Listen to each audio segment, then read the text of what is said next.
Innovation. Talk about a buzzword. And when you think about it, what's the first thing that pops in? For me, it's something along the lines of, well, Bill Gates made the first personal computer that went into people's homes. Wow, he was an innovator. But you know who else was an innovator? That roofing company who's been around for 50 years and just now changed their CRM. They're both innovators.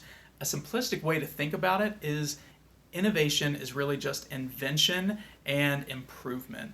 So I know that's really simplistic, but that's really what it is at the end of the day. So maybe the entrepreneur who is trying to think up this incredible business idea that no one's ever thought of before, but maybe you're that entrepreneur business owner who is just trying to figure out ways to do better in their business and come up with better ideas and new ways of doing things.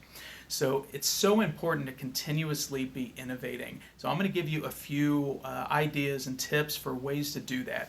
So the first thing is take an hour out of every week, get creative, and think about ways that you can change things. Because you've probably been doing the same thing the same way for a long time. So think about maybe it's new packaging, maybe it's new ways to communicate with your customers. Just get creative and figure out ways that you can really change things up and do things in a new way.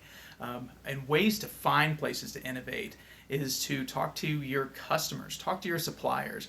They're on the outside looking in, and they can probably show you a lot of ways in which you could do things better in order to reach them or better serve them, because that's what it's all about at the end of the day. Sometimes you have to swallow a little bit of humble pie, but it's going to hit your bottom line, and it's going to be better for you in the long run. This also happens the same way when it comes to your staff. So many business owners don't want to approach their staff because it hurts the pride to say, okay, where am I falling short in this company? Or where are we falling short in this company?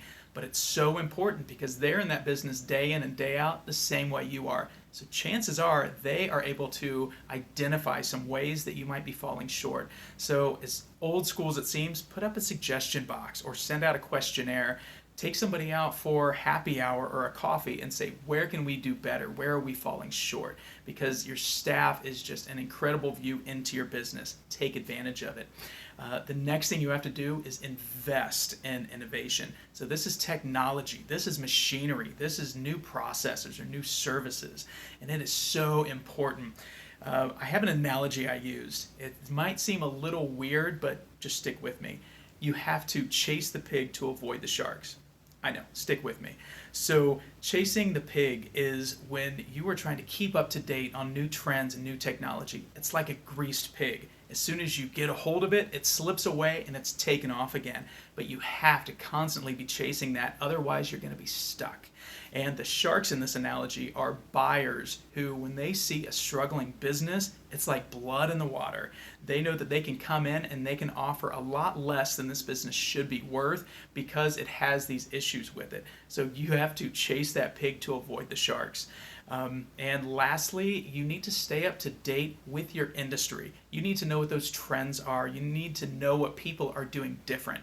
Because if you aren't keeping up to date with it, then you are chasing your competitors instead of them chasing you, and that's not where you want to be. So hopefully you're able to look at innovation in a little bit different way and realize that everybody can be an innovator.